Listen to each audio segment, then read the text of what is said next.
男人真是这世界上最奇葩的生物，尤其在这个充满剑与魔法的世界，在这里每个人都有神赋予的特殊能力。可咱们的男主斐特就是与众不同，他的能力可能是最废的那种，全因为他只有1级，所以他只能干些守城门的活。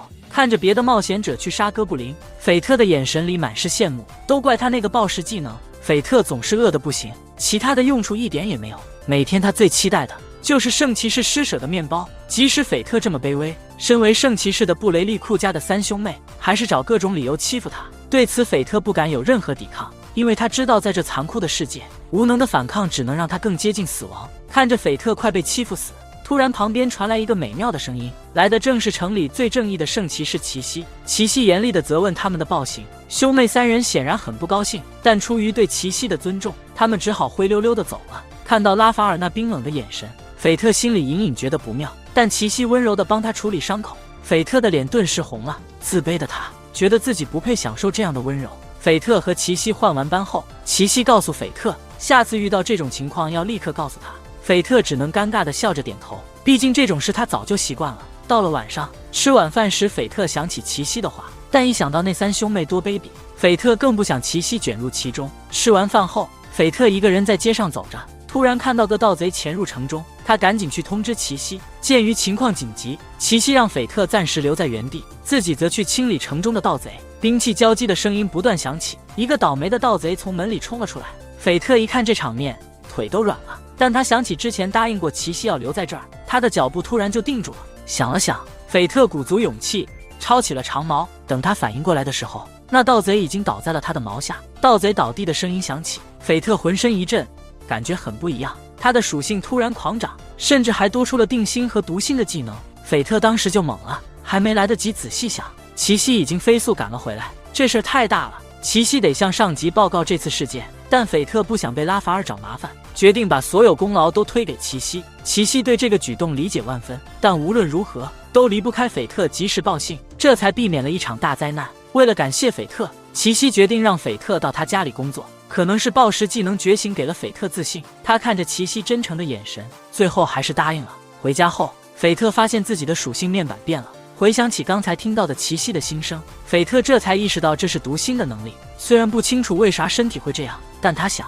既然自己有这能力，也许自己也能打败魔物了。第二天，斐特决定去武器店选把好武器，因为省吃俭用攒了些银币，所以老板一看就皱了皱眉，然后告诉斐特他的银子只够买些破铁。斐特也没怎么抱怨，毕竟有总比没有强，况且他的读心技能可以看出武器的耐用度。虽然那些武器大多是废铁，但有一把锈迹斑斑的黑剑却引起了斐特的注意，那把黑剑竟然还能自己说话。至于为什么黑剑会选中斐特，是因为黑剑和斐特一样有暴食的技能。斐特花了几个银币买下了这把黑剑。斐特带着黑剑走出城外，在黑剑的提醒下，斐特很快就发现了身后的危险。虽然是第一次对战魔物，但斐特利用定心技能瞬间找到了哥布林的弱点，秒了他。斐特自己也没想到，竟然还获得了一个新技能，还没反应过来，前面突然出现了一堆高级哥布林，斐特被吓了一大跳。但现在没得选择，只能跟哥布林硬碰硬。随着暴食技能的发挥，成群的哥布林很快被斐特干掉，他的属性也发生了巨大的改变，因为吞噬了足够多的灵魂，斐特第一次感觉到饱腹感。就在这时，黑剑向斐特解释了情况，原来这是暴食技能的特性，一般人打倒魔物能增加经验，但拥有暴食技能的人不同，他们会夺走对方的能力值和技能，所以不能提升等级，而且总是会感到饿。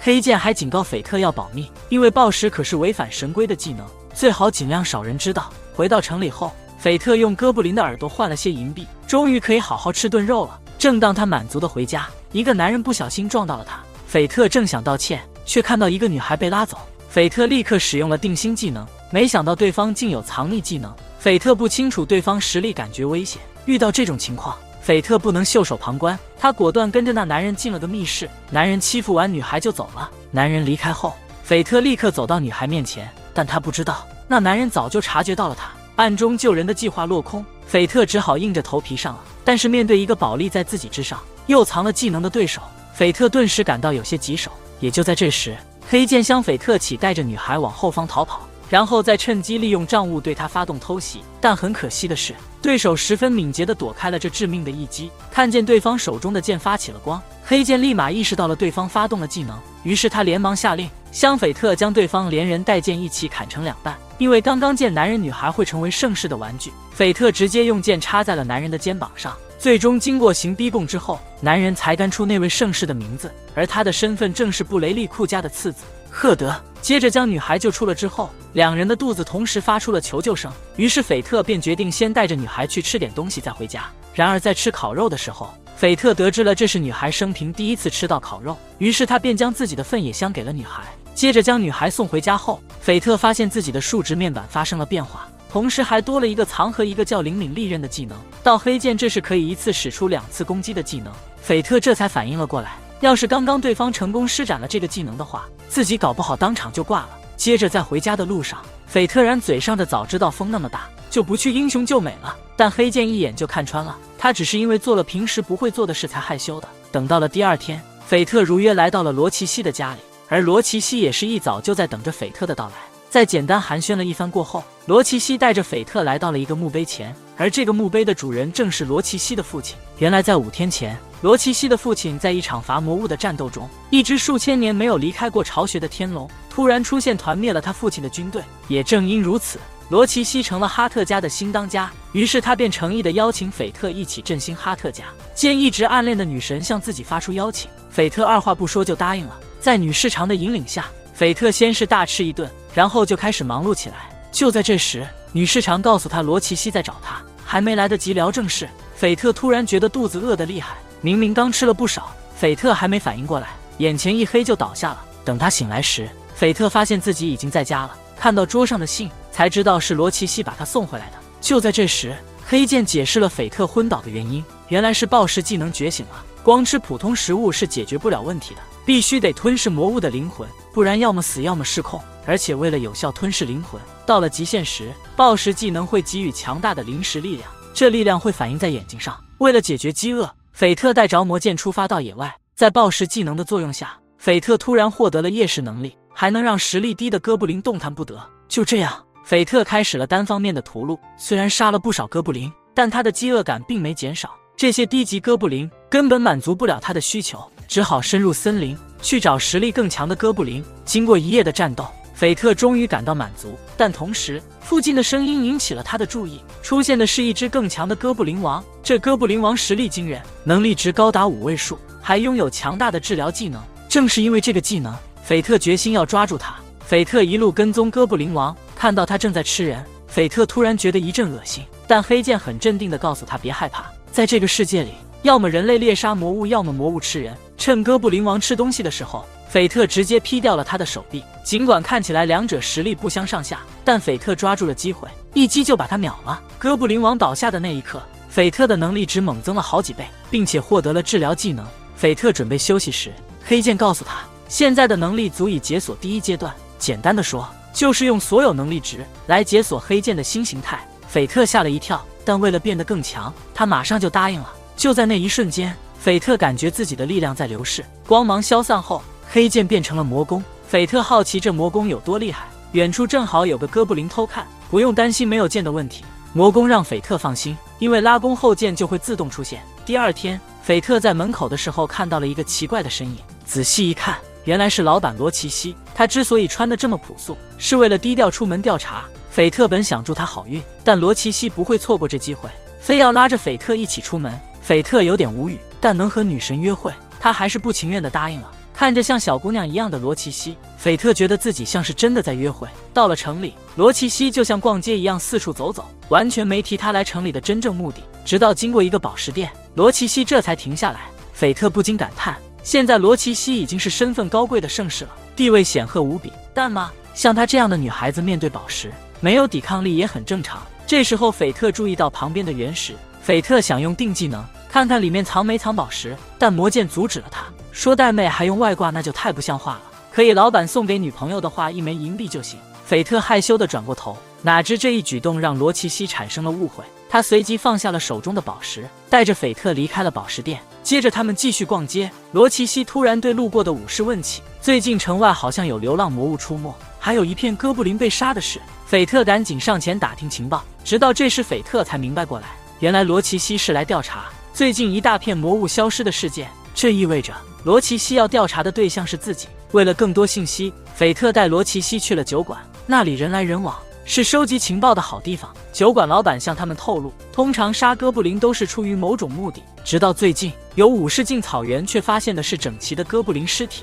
所以他们怀疑是流浪魔物的所为。就在这时，一个老头走了进来，听说大家在讨论哥布林的事，老头也兴奋地加入了讨论，因为他知道流浪魔物的真正身份是巫妖，所以盛世决定亲自出马解决。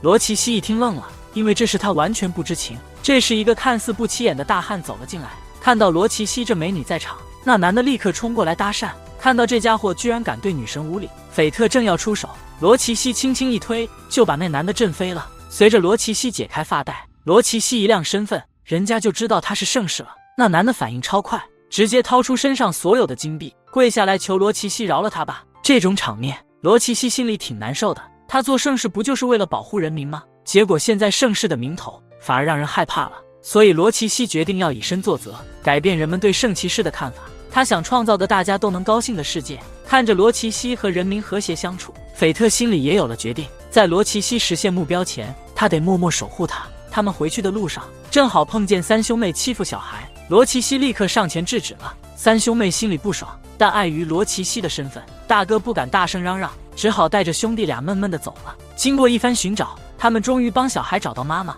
落日的余晖中，看着罗奇西那动人的身影，斐特愣神了一下。等回到家之后，斐特为了继续狩猎魔物而不暴露身份，他听取了魔剑的建议，弄了个能隐秘身份的面具，还特别给罗奇西准备了礼物，是一块带宝石的原石。斐特想让罗奇西开心一笑，最后还是决定不用了。同时在另一边，布雷利库家的三兄妹又在策划新的恶作剧。第二天一大早，罗奇西给斐特安排了个秘密任务，要和他一起回老家采葡萄。斐特本以为能和罗奇西独处，谁知道到了那儿，真的就是忙着采葡萄，但这只是表面。事实上，每到收获季，这村子就会有魔物来，所以罗奇西选择这个时候回来对付狗头人。然而斐特原本不想参与，但当他目睹魔物首领时，忍不住的冲动涌上心头。斐特进入了半熊状态，原来对手是个低级哥布林，早已不能满足他的暴食了，所以一看到新目标，暴食马上就触发了。斐特立刻对魔物发起攻击，没想到这魔物等级竟高达级，能力值还是6位数。黑剑也提示斐特，面前的是一只冠名魔物，是由年深日久的怨恨孕育而成，所以不是他们能轻易对付的。但今天只是来侦查的。了解情况后，他们返回村里，魔物比之前的要强大多了，村民们都陷入恐慌。罗奇西让大家放心，说等到明天他会带领5人前去讨伐魔物。这番话暂时安抚了村民，但斐特心知肚明，单靠罗奇西和些许5人根本不是魔物的对手。为了不让罗奇西白白送命，斐特夜里找到了狗头人，观察他们的阵地。黑剑告诉斐特，围在狗头王周围的是精英狗头人，其他的都是普通幼崽。斐特拔出黑剑切换为魔弓，斐特疯狂拉动弓弦，箭矢自动锁定目标，每杀一只魔物，斐特的暴食技能也在吞噬他们的能力。斐特一通乱射后，狗头王周围只剩几只精英。随着距离拉近，斐特切回魔剑模式，轻松一挥便劈倒树枝。面对剩下的精英狗头人，斐特再次将武器变为魔弓，没想到的是，他的箭矢穿透了狗头人，却被狗头王接住。斐特立刻切回魔剑，就在他准备进攻的时候，狗头王突然摆出一个奇怪的姿势。黑剑急忙提醒斐特，这是一种名叫寸动的高级技能，威力非常惊人，能直接穿透重甲甚至粉碎骨骼。斐特决定打断狗头王的施法，没想到却被其他狗头人偷袭成功。这时狗头王的寸动技能也蓄力完毕，危急关头斐特巧妙地躲了过去，但仍被强大的冲击波震得飞出去，掉进河里。斐特反击成功后，抓住机会一箭射穿了狗头人，暴食技能随即启动。黑剑随即传来一个好消息，他可以得到击杀敌人力量值的%，这足以发动一次强大的技能。斐特毫不犹豫地答应了。黑剑随之发生剧烈的变化，同时狗头王的技能也蓄力完成，双方的技能几乎同时发动。斐特这次攻击效果惊人，直接将狗头王化为灰烬，强大的余波在地面上留下一个巨坑。斐特觉得这技能实在是太强了，突然感觉到眼睛发红，口水不自觉地流了下来，这都是因为第一次吞噬了高质量的灵魂所引发的反应。第二天清晨，当五人们赶到现场时，都惊呆了，眼前除了满地的狗头人尸体和一个巨大的坑，别无他物。不过至少问题算是解决了。罗奇西随后带着斐特返回城里。斐特那天成功控制了自己的冲动，黑剑告诉他现在是做决定的时候了。斐特已经吞噬了等级高的狗头王，现在这些低级的哥布林已无法满足他，接下来他需要考虑未来的方向。正当斐特深思熟虑时，一则坏消息打断了他的思考。原来不久后，罗奇西即将参加一场远征，表面上是国家的决定，实际上是某个家族在背后操作。斐特得知后，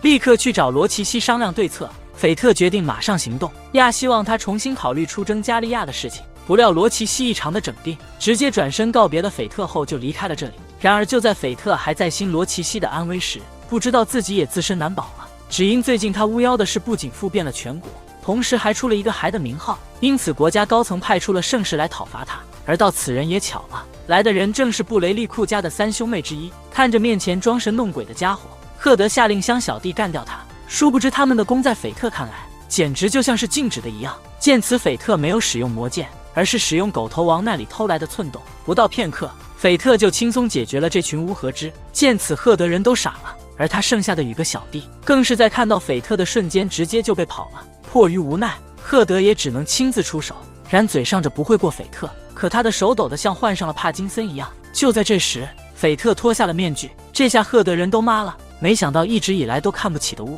如今居然会有如此恐怖的力量。但不管怎么，自己可是有圣剑技的天选之人，而且在这种距离之下，赫德自信地使出了自己的最强一。但很可惜的是，这招对陷入半恶状熊的斐特来根本就不看，不给赫德反应的时间，斐特直接一刀将他的圣剑砍成了羽截。看着手中的剑，赫德下意识地想要逃跑，不想下一秒他就被魔物的体给倒了。见此，斐特可没想放过他，而是一把抓起了赫德，被好好的进行教育指导。一想到曾经被欺负的回忆，斐特毫不手软地将他的牛逼砸向了大树。随着大树一颗接一颗的倒下，赫德直接被虐成了傻子。然而到这个人渣向自己快住手，斐特怒火中烧，一把把赫德扔向半空，魔剑一变化成魔弓。虽然略显浪费，斐特还是全力以赴，箭矢直射空中的赫德。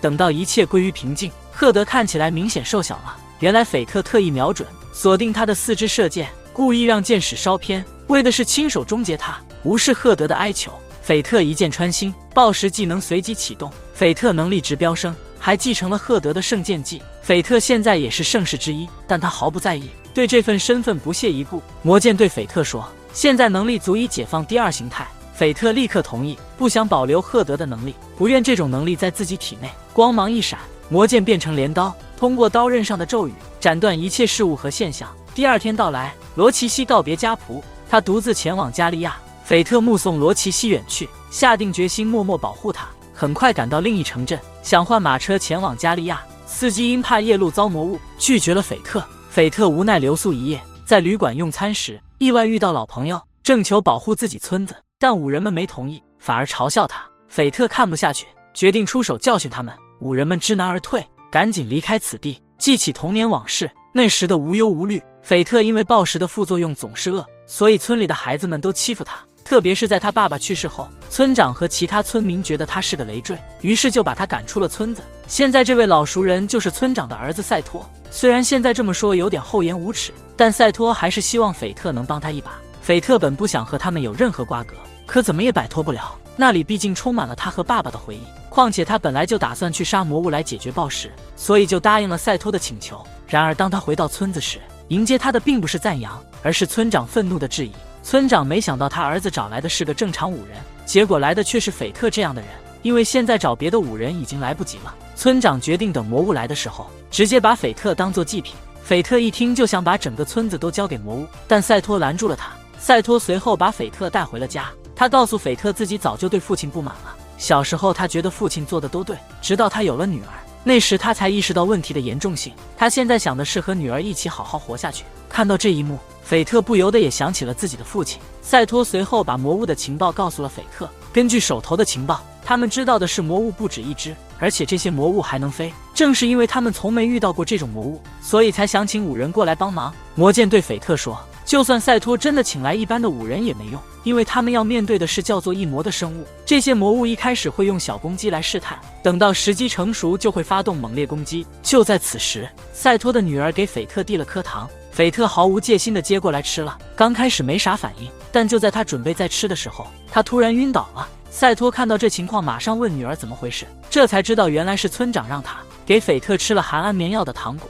赛托马上就慌了，没想到他那傻爹竟然真打算把斐特当祭品。斐特正好昏过去了，异魔趁机血洗了整个村子。幸好关键时刻赛托调好了解药，斐特喝了解药终于清醒了点。这时候外面已经一片狼藉，斐特抬头看着天上的异魔，发现这些魔物其实不算太强，主要是他们的炎弹技能和飞行能力棘手。斐特赶紧把魔剑变成大镰刀，开始把异魔的炎弹一个个挡掉。异魔这时候合力攻击，看见一个巨大的火球直冲斐特而来，斐特毫不犹豫，一挥手把大镰刀甩出去反击。大镰刀切过火球，在异魔之间反复弹射，转眼间就把所有异魔一网打尽。爆石技能启动的同时，斐特的技能库增加了炎弹魔法，剩下的就只有异魔头领，等级47，能力值上万。除了炎弹技能，还有抗火的被动技能。异魔头领疯了似的冲向斐特，准备近距离引爆炎弹。斐特迅速起身挥动大镰，火花四溅的一瞬，斐特一斧头把异魔头领劈成2半，还吸收了他的能力和火焰抗性。魔物终于被消灭，但是村子已经保不住了，而且据推算，这片土地也难以恢复。赛托看到斐特有定数，劝斐特别再干高危的武者活，但他不知道，对于已经觉醒爆石技能的斐特，不断的战斗是他唯一的出路。分别前，赛托向斐特提了个要求，希望斐特用全力给他一拳，为他以前的错事赎罪。斐特之后以保镖身份坐上了去兰切斯特的马车，路过一座山谷时，山贼来劫道了，车夫一下就慌了。斐特这种实力对付他们简直轻轻松松。斐特还没动手，突然天上掉下个东西，在山贼后面爆了个大洞，山贼全被炸回家去了。等烟雾消散，斐特看到来人，竟是之前农场见过的加利亚的那个少女。斐特之前杀的狗头王原来是少女的目标，斐特不知不觉中帮了她，现在他来还人情。车夫立刻邀请少女上车，少女一上车差点把车掀了，原来她的斧头是能变重的大罪武器。聊天中得知，少女叫做马英，她的武器跟斐特的很熟，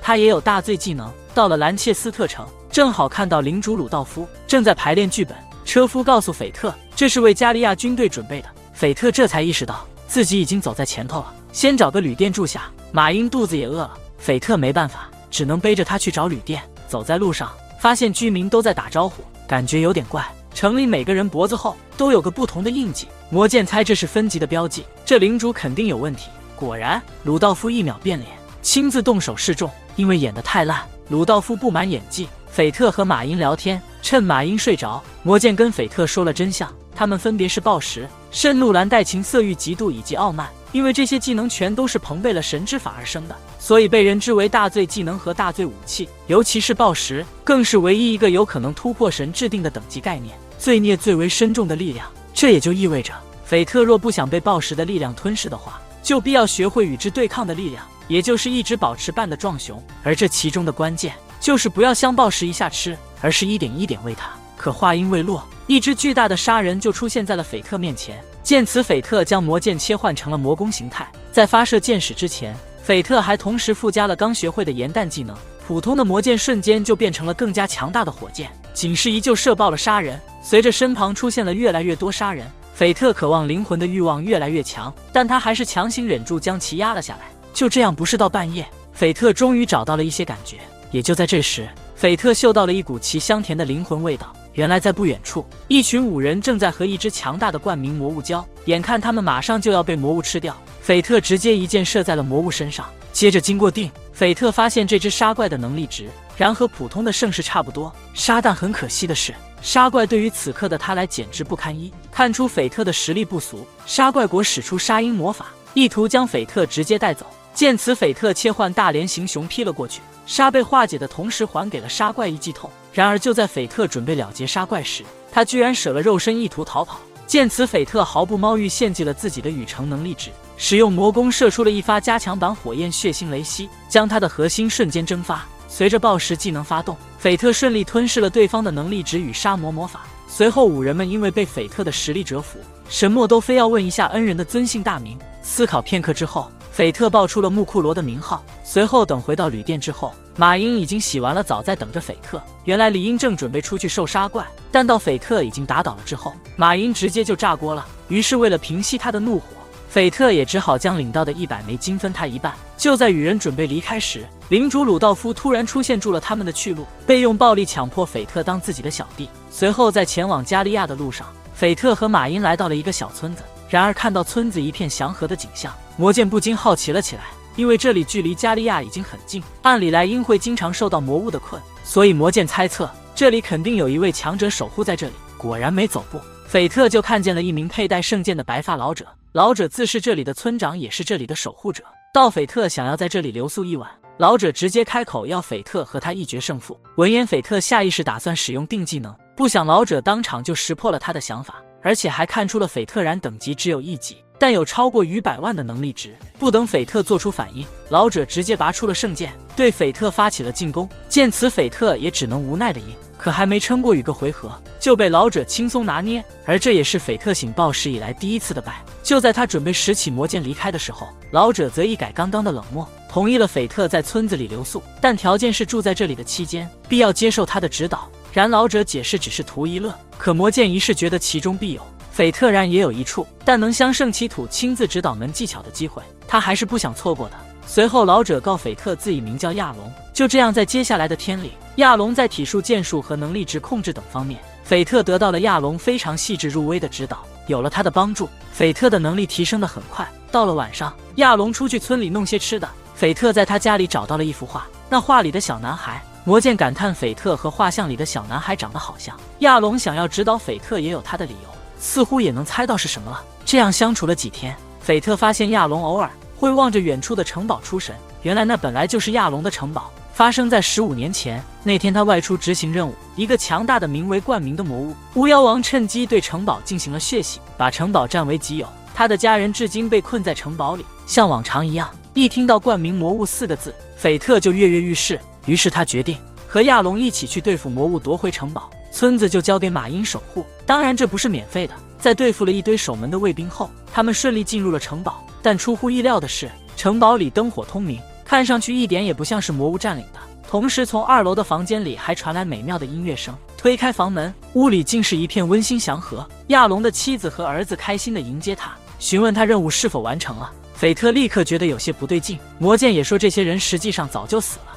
现在看到的只是魔物施展的幻象。果不其然，当亚龙想把15年的礼物给儿子的时候，儿子突然拔剑向他刺来。幸好亚龙反应快，没受伤。刚刚还和蔼的人突然变得疯狂，像僵尸一样。斐特本想用魔剑化作大镰刀结束这幻觉，但魔剑说用大镰杀死的灵魂会永远活在痛苦之中，这绝不是亚龙想看到的结果。亚龙还是感谢了斐特的好意，但他坚持自己的家事自己解决。父子俩在交谈的时候，斐特靠着魔剑找到了巫妖王本体。尽管对方实力高达100级，能力值更是高达数百万，斐特还是挥起魔剑攻了上去。谁知巫妖王不讲武德，竟召唤出亚龙的家人来攻击他。斐特左右为难的时候，亚龙及时过来救了他一把。看着变成僵尸的妻子，亚龙回忆起过去的点点滴滴，最终下定决心亲手解救他们。就在亚龙蓄力释放圣十字剑时，没想到巫妖王比想象中还要强大，仅凭他一人的力量无法置其于死。看到这一幕，斐特捡起了亚龙儿子的圣剑，二人交叉手中的圣剑，使出了更强烈的圣十字剑。随着圣光笼罩整个城堡，一切终于结束了。儿子和妻子的灵魂脱离了控制，向亚龙表达他们心中的思念。亚龙也将多年的话语诉说给他们听。这份延迟了年的礼物交到了儿子手中。就在一家人拥抱告别的时候，魔物的核心居然还没死透，向亚龙发起了偷袭。亚龙告诉斐特他突破了极限，这一切多亏了和斐特一起的机遇。最终清理剩下的杂兵，两人回到了村子。亚龙第一件事就是付酬金给马英。正在这时，亚龙突然想起50年前见过的马英，那时马英的样子和现在一样。亚龙很想知道马英到底是谁，可马英面不改色，只淡定地说亚龙修炼个1000年，或许能追上自己的脚步，因为他是个被禁止死亡的亡灵。道别时，亚龙嘱咐斐特有事后一定要回来找他，因为他还有重要的事情要告诉他。另一边，布雷利库家终于找到了传说中能治愈任何伤病的贤者之石，这也意味着他们离永生的梦想又近了一步。就在这关键时刻，手下传回了赫德被杀的噩耗。消息显示，还的真身不是魔物，而是一位武士。第二天，斐特和马因刚离开豪森城，罗奇西的部队就到了。迎接他们的是亚龙。罗奇西的副官立刻上前，恭敬地跪下行礼。原来亚龙领导的巴尔巴斯特家族是王国5大家族之一，亚龙本人还是剑术高手。罗奇西来此，因为听说豪森城被巫妖王占领，他想来看看能否帮亚龙一把。毕竟亚龙和他父亲是好友，甚至他的名字都是亚龙起的。但听说有位不愿透露姓名的年轻人帮亚龙夺回了城堡，罗奇西决定前往加利亚。关于加利亚的出征，亚龙立刻分析，这是布雷利库家族的计谋。毕竟哈特和巴尔巴斯特家族一直是他们的眼中钉。罗奇西得知父亲去世后，亚龙决定指导罗奇西剑术，帮他在加利亚战役中生存。同时在另一边，马因带着斐特来到一个城市，告诉斐特这是他的出生地，原因是想借助斐特的力量对付一个强大的敌人。这个敌人藏在废墟中的巨石里。魔剑听后大吃一惊，没想到这种危险的怪物还活着。原来这名叫基天使的生物是4000年前加利亚的生物兵器，由多个魔物拼凑而成。它力量强大，且具备强大的再生能力，是个没有自我意识的、只会盲目杀戮的怪物。斐特立刻对巨石使用了定术。面前的基天使叫做汉尼语，只是1级幼年期的小家伙，但能力值已经吓人到8位数了，定术都奈何不了他的技能。马因说用他的实力对付个幼年基天使轻轻松松，可是对方的再生能力太猛了，他一直没法彻底干掉他。杀死基天使的唯一办法就是连灵魂一起干掉。有暴食技能的斐特正好是基天使的克星。这时马因一跃而起，朝基天使劈了一刀。斐特突然看到基天使胸口竟然藏着一个少女，而且眼睛还和他一样是红的。马因说那少女是基天使的核心，斐特要补的那一刀就是给他。斐特对马因说，如果这样做，那少女的灵魂会落入无间，永受苦痛。马因提醒斐特别被表象迷惑，那不过是披了人皮的怪物。话音刚落，基天使就怒吼着发起了攻击，一股巨大的光圈砸向地面，紧接着滚烫的光芒朝他们袭来。斐特还没切换到大连，马因已经一斧头把光芒劈回去了，紧跟着又是一斧头砍断了基天使的右臂。斐特趁机射出石化魔剑，把基天使的腿石化了。还没高兴完，基天使就已经恢复如初，再生能力让他长出了新的手臂。马因又砍掉了对方的手臂，力道比之前更猛了。这就是施洛斯的特点，动一次力度就增强一点，但相应的速度也会降低。魔剑还没解释完，基天使就发出了凄厉的叫声，然后一道光芒让他进化成了完全体。马因的表情顿时凝重了，失忆斐特站在他身后，看着马因，斐特想起罗奇西守护自己的样子。斐特下意识握紧了拳头，他不想再被人保护了，而是想成为保护别人的人。斐特立马激活了暴食的半壮熊模式，暴食压制住后，斐特马上变成了魔弓形状，献出自己的能量，发射了一支带杀魔法的魔剑，剑一中基天使就把他石化了。马因抓住机会释放了施洛斯，一斧头直接斩断了基天使的双腿。基天使感觉到危险，立刻用屏障保护自己。斐特这时候变成了大连模式，一连头就把屏障砸碎。基天使里的少女痛得尖叫，眼泪和血一起流下来。斐特看到这一幕犹豫了，基天使趁机挥动翅膀飞向天空，斐特的眼睛也流出血来，看来他的半壮熊快撑不住了，得赶快解决战斗。马因把斐特扛在斧头上，然后用力一甩，把他扔向空中。为了释放大连的终极技能，斐特又献出了20%的能力值。正当他快接近基天使的核心时，基天使又启动了屏障，把斐特也困在里面。魔剑立刻看出基天使打算同归于尽，斐特毅然决然地决定一搏，他一连就刺穿了少女的心脏。基天使随即化为灰烬，但就在暴食启动的那一刻，斐特突然用读心术看到了少女生前的记忆。原来从小她就被当成实验品一样培养，时间一长，孩子们越来越少，最后只剩他和马因了。斐特睁开眼睛，发现这次吞噬灵魂并没有以前的兴奋，反而多了一份心灵的寂寞。事情结束后，马因在少女的墓碑前静静地站了很久，看着马因依依不舍。斐特对马因说，如果有一天他被暴食吞噬迷失了自我，希望马因能在那时候结束他的生命。马因听后紧紧抱住斐特，答应了他，但他心里在想斐特可能活不到那一天，因为就在那一刻，在最混乱的地方，斐特这家伙竟然把所有能力献给了魔剑，激活了第3形态的盾熊，就这么和马因告别了。斐特在魔剑的引领下来到了巴比伦，刚到就碰到了心心念念的罗奇西，可还没好好欣赏他，斐特就感觉到了背后的动静。在这儿待了几天，巴比伦的生活费让斐特头疼不已，加上自己的衣服破旧不堪，所以走哪都像乞丐一样。在魔剑的建议下，斐特决定去加利亚打怪赚钱。这里最常见的是半兽人，他们手持木质的弓和盾，每个小队至少有只。斐特本来打算试一试亚龙教的剑法，没想到旁边一个武者率先出手了，正想离开，斐特在山坡后发现又有一对半兽人，显然这是半兽人的陷阱。于是斐特独自一人冲向半兽人，半兽人射出无数火箭，斐特立刻变成盾形熊挡住了这些箭，然后斐特的盾牌冲锋，将半兽人队伍打得落花流水。本以为是件好事，但换钱时出了问题，被斐特救的武者不讲道义，硬说斐特手里的半兽人耳朵应该归他们所有。显然斐特的救援被视为抢劫，他们伸手来要，看到对方不讲理，斐特就和这些狼心狗肺的家伙动手了。他们人多势众冲过来，被斐特一招震飞。斐特转身的时候，他们头目居然偷袭，幸好斐特反应快，不仅化解了攻击，还回了他们一计，以为这事就这么结束了，不想对方竟然贼喊捉贼，竟叫来了附近的圣骑士，而来的正是斐特日思夜想的罗奇西。因为戴着能遮蔽真相的面具，所以罗奇西一时间没认出斐特。店员一指点，事情的真相马上水落石出，那些家伙也被依法处理。但心地善良的罗奇西选择原谅他们，只是让他们在牢房里待一晚，好好反省反省。这时候斐特突然意识到，之前还得仰望的罗奇西，现在竟然比他高出半个头。斐特猜想可能是暴食让自己不断长高。罗奇西临走前突然回头提醒斐特注意下形象，说不然人家都不知道该看哪儿。斐特一听，心里直接受了万点伤害，然后灰溜溜的溜了。路上被武器店老板拦下，老板说斐特揍小混混的事已经传开了，为了帮自己新开的武器店造势，老板决定给斐特定制一套帅气的袍子。这种好事斐特当然不会错过。后来得知老板希望找到志同道合的勇士，共同追求更高目标，斐特也就没拒绝的理由了，于是就和老板签了专属契约。没过多久，一套加利亚风的袍子就做好了。斐特还没来得及高兴，老板就说这套衣服要金币，但考虑到斐特是好人，就打了5折。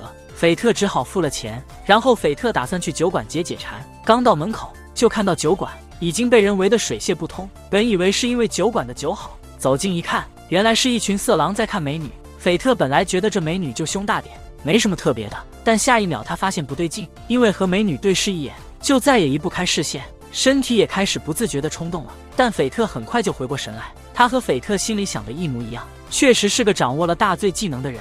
爱丽丝趁机把其他人支开，然后告诉斐特他会不自觉地散发魅力，中了这一招，不论男女老少都难以自拔地爱上他。他一直在等斐特自己上门，原来从斐特刚到王都那会儿起，一直到后来暴食遇到魔剑，还有之后的所有事他都了如指掌。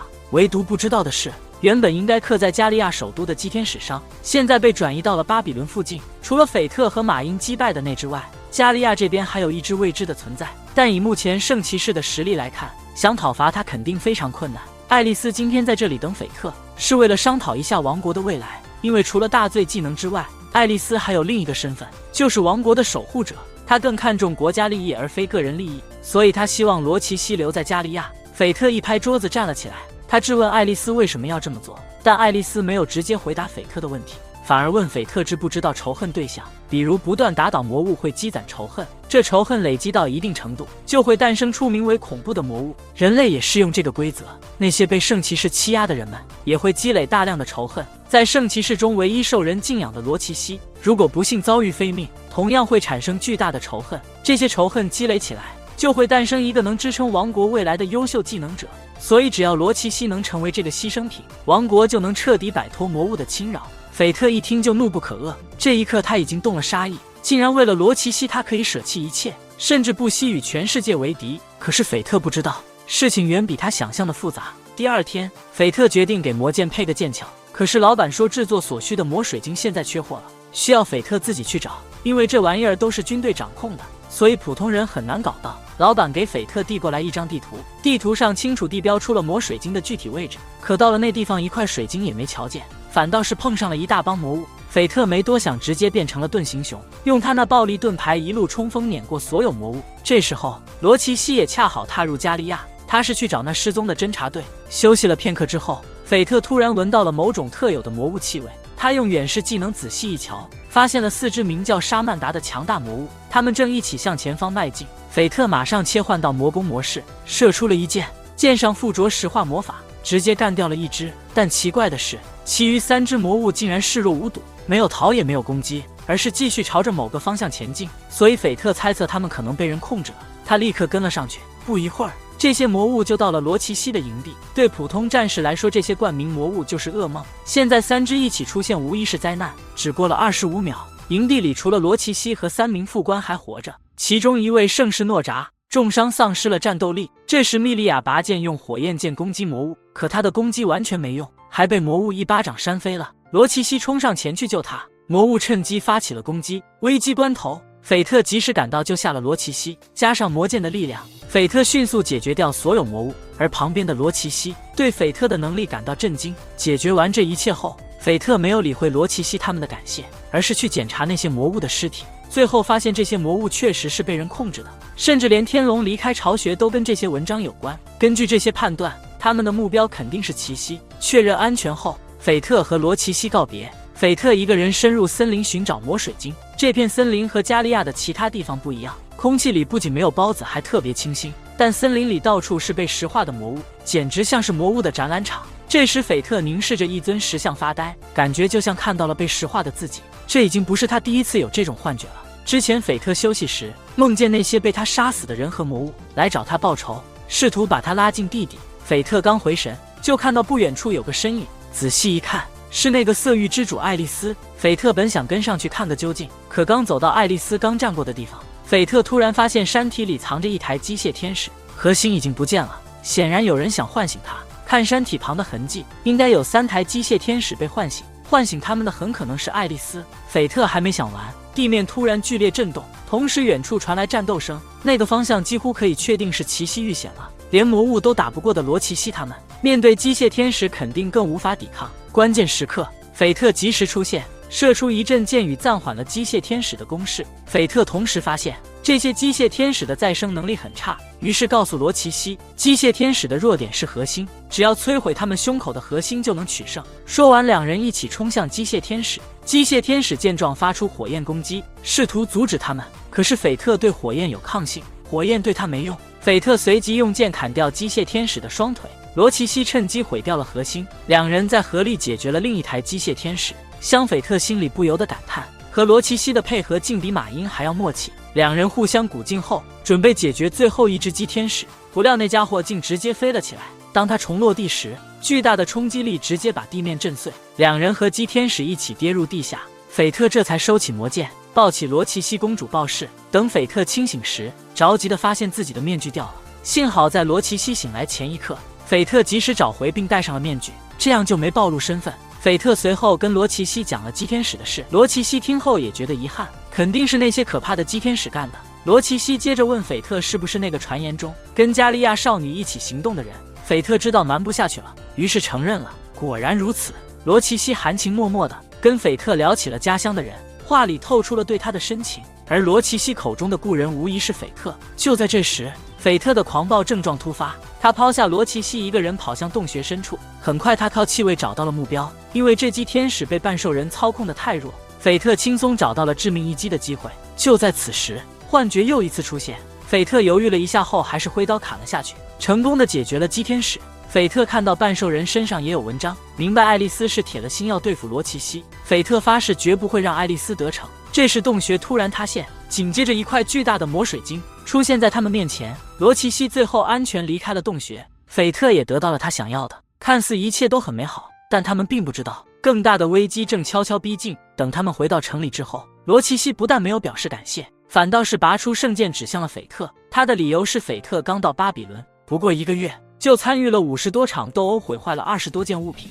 虽然这些都是对方先挑起的，但作为管理者的罗奇西不能无视这些事。他其实是想让斐特加入国王的军队，这样就没人敢再来惹他了。可斐特这种自由的灵魂怎么可能答应？罗奇西似乎也预料到了这一结果，所以他准备用武力让斐特屈服。斐特不想和女神动手，但事情已经到了这一步，斐特也只能拔出魔剑来应对了。但为了不伤害到他并没有把魔剑完全拔出鞘。罗奇西感到被轻视后立刻愤怒了，他挥舞圣剑不断地砍向斐特，他的力量太大了，斐特一时有些招架不住。罗奇西的实力真的很强，他趁机向斐特挥出一剑，几乎把斐特的面具击碎了。斐特还没来得及反应，罗奇西又一次挥剑攻过来，这下斐特也决定认真对待了。看到斐特使出圣剑的技能，罗奇西吃了一惊，他询问斐特是否也曾是圣士，斐特只是冷静地回答：“我只是个武者而已。”话音未落，斐特向罗奇西发起了攻击，一剑猛烈有力。罗奇西这才明白两人实力的差距。斐特正要趁胜追击，却突然看到罗奇西头上晃动的头饰，那头饰中镶嵌的蓝宝石，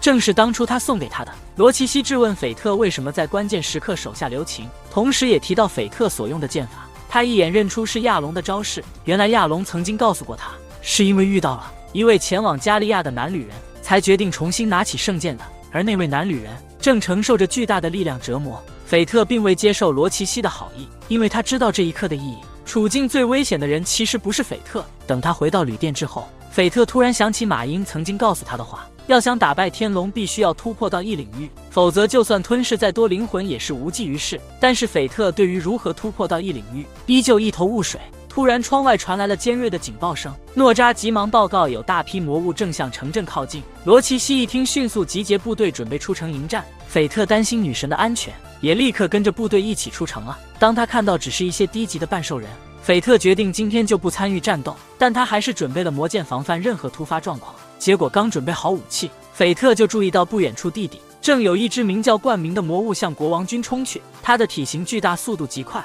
宛如鲸鱼在水中般游动。为了保护罗奇西的安全，斐特立刻发射了魔剑下的特殊技能，强大的力量一剑就穿透了地底，击中了目标。被击中的魔物怒而从地底冲出，斐特一眼就看到了魔物头顶的文章，明白今天的魔物袭击很可能是爱丽丝的陷阱。面前这个名为大地清除者的魔物，其等级高达440，能力值更是高达数百万。最棘手的是他会施展腐蚀魔法，要不是斐特有魔盾，早就被他的攻击化为灰烬。他能在地底游泳，是因为他能迅速溶解泥土，斐特无法和他进行近战。于是斐特决定献祭自己10%的能力给魔剑，发射了一道带火焰属性的强力一击，紧接着一阵剧烈的爆炸，魔物竟然就这样消失了。斐特还没反应过来，魔物突然出现在他头顶，一记猛然从天而降的攻击打进了地底，继续向国王军冲去。斐特这才反应过来，原来魔物在被击中之前已经分裂了。接着几个分身从地底冲出，斐特立刻施展了圣十字击碎了他们。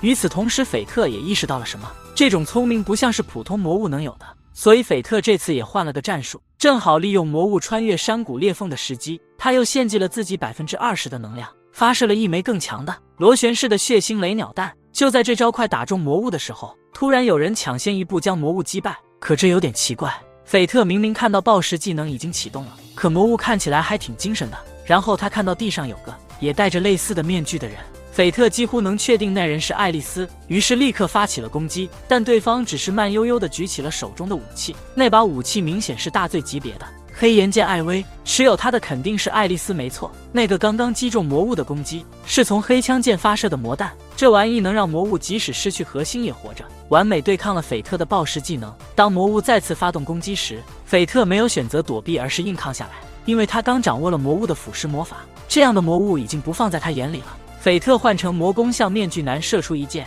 没想到被对方的结界轻松挡下。这时魔剑提示斐特的能力已经达到人类极限，轻松挡下他的攻击，明显对方已经是一级别的非人存在，所以强大的攻击对他来说没用。斐特不信邪挥剑砍向对方，对方轻松用一手挡下，还说斐特白费劲了。斐特这才意识到对方不是爱丽丝。面具男随手把斐特甩出去10米，然后连续射出几发强力魔弹。斐特用魔盾挡下了这些攻击，但还是被震得吐血倒地。面对这样强大的敌人，斐特第一次感到了死亡的恐惧，于是决定不惜一切代价获得力量。暴食也立刻回应了斐特，让他直接升入了1级领域。面具男简直不敢相信自己的眼睛，此刻非常后悔刚才为了耍帅没早点解决斐特，可是已经来不及了。现在他的攻击对斐特已经没啥威胁了。斐特轻轻一剑就把他的面具劈开了。诺扎没有回答斐特的问题，只是吹了吹手中的笛子。不一会儿，传说中的天龙就出现了，直接冲向罗奇西的军队。斐特本来想追过去的，但被诺扎和魔物拦住了。天龙很快就到了现场，在奇西面前降落。罗奇西虽然下定了决心，但面对天龙那么恐怖的力量，他还是动弹不得。危急关头，斐特及时发出了一记强力一击，但他的面具也被天龙的攻击震碎了。在硬抗下天龙的攻击后，斐特露出了真面目，同时在没有魔剑指导的情况下，领悟了魔盾的技巧。跟罗奇西简单交流后，让罗奇西先撤离，然后由他来拖延时间。但是斐特面前出现的不仅是恢复了的天龙，诺扎也冲了过来。斐特使用了反转圣十字招，暂时封印了天龙的行动，但因为1级领域的力量快用尽了，他的力量也因封印被分流了一部分，所以在和诺扎的交手中，斐特直接处于劣势。诺扎也看出了端倪，斐特为了维持封印不能离开天龙太远，诺扎就利用这点，开始像玩老鼠一样玩弄斐特。趁斐特慌乱露出破绽时，诺扎直接劈断了斐特的手臂，斐特痛苦地倒在地上。诺扎开始大肆嘲讽斐特，疯狂地讽刺斐特，不料下一秒黑剑直接穿透了他的胸膛。原来斐特用了幻象魔法，为了让诺扎大意露出破绽，斐特故意让自己的手臂断了。这次斐特没给诺扎留下喘息的机会，直接一剑出击，彻底终结了他的命。但在爆石启动的那一刹那，斐特又一次走进了白色的领域。这时候身后响起了加利亚少女的声音，女孩叫做露娜，她为了感激斐特帮她解脱了天使的苦难，一直在暴石体内默默构筑了一个结界，帮助斐特对抗暴石的冲动。斐特这段时间能够轻松应对饥饿的状态，都是因为这个原因。可现在露娜的力量快要耗尽了，所以接下来斐特只能依靠自己的意志对抗暴石。一旦吞噬了天龙的灵魂，斐特可能会陷入无法自拔的深渊。话音刚落，斐特的结界彻底崩溃了。在即将坠落的那一刻，魔剑突然显现出真身救了他。斐特万没想到，竟然发现魔剑原来是个超级帅哥。在结界崩塌的最后时刻，斐特感谢了露娜的帮助，因为他决定要继续对抗天龙。但魔剑提醒斐特别高兴的太早，因为只剩下一只手臂，所以接下来会很困难。思考了一会儿之后，斐特反手一把抓住魔剑，就像扔飞镖一样将它甩出去，威力非常惊人，直接命中了天龙的喉咙。不给天龙反应的时间，斐特又使出了全力的一击，狠狠地给了天龙一拳。然后斐特对天龙使用了定身术。天龙虽然等级高1500级，能力值也是以亿计算，但对于同样进入一级领域的斐特，天龙也不过是小菜一碟。吞噬了天龙强大的灵魂之后，暴石技能达到了前所未有的状态。斐特明白自己已经无法控制暴石，所以就把所有能力值都献给了魔剑，解放了魔剑的第4形态，同时自己也变回了普通人。这样一来，就算自己失控也不会造成太大的危害。就在这时，马英突然出现在场。斐特曾经是他的徒弟，在自己被暴石侵蚀时选择了自杀。马英这次出现正是为了履行之前的承诺。巨斧正要落下的那一秒，罗奇西一跃而起救下了斐特。斐特真的不想让他看到自己这副落魄的模样，罗奇西却含泪说，不管变成什么样，他都不会放弃斐特，所以他只希望斐特不要轻言放弃生命。就在这个关头，斐特突然意识到，原来一直狂躁的暴石此刻竟然异常平静。斐特一直很害怕罗奇西会厌恶被暴石控制的自己，但当知道了一切后，罗奇西还是选择了接受。直至此刻，斐特才恍然大悟，其实他内心更渴望罗奇西能像以前那样救他一次。等到再次醒来时，斐特发现自己在旅店的房间里，爱丽丝告诉他已经昏迷了1周。面对突然变得亲切的爱丽丝，斐特还是有所警惕，但爱丽丝没有多解释，只是把航腾的魔剑还给了他。原来战斗结束后，马英回来时忘了将魔剑带回，结果他被其他魔物带到了远方。爱丽丝费了不少劲，才从加利亚中心的魔物手中取回。斐特本来想责怪马英，但他解释说是因为忙着处理黑枪剑艾薇的事忘了这件事。原来这一连串事件的幕后黑手，实际上是诺扎手中的大罪武器艾薇操控的，而诺扎不过是被操纵的棋子。因为大罪武器无法被摧毁，所以马英只好将它扔出了天际。这时爱丽丝表示她已经释怀，本来罗奇西是来制造针对人类的计划的，但他现在只希望斐特未来能继续帮助他。因为斐特成功击败了天龙，因此国家现在正处于新的局势之中，所以爱丽丝还需要斐特的力量，毕竟这是大罪技能持有者的必经之路。但在这之前，爱丽丝邀请斐特暂时和他一起离开，因为刚才发生的事，她发觉每次一提起罗奇西，暴食就特别猖獗，因此为了罗奇西的安全，斐特选择不和他当面告别，而是留了一封信。回想起他们第一次见面，罗奇西忍不住有些感慨，那时候的那个小家伙现在已经成长成一个真正的汉子了。于是他心里暗暗发誓，他们下次见面时他也得变得更强。同时在另一个地方，斐特用掉了40%的力量，魔剑觉醒了新技能暮光之域，随着一道光闪过，斐特的手臂痊愈了。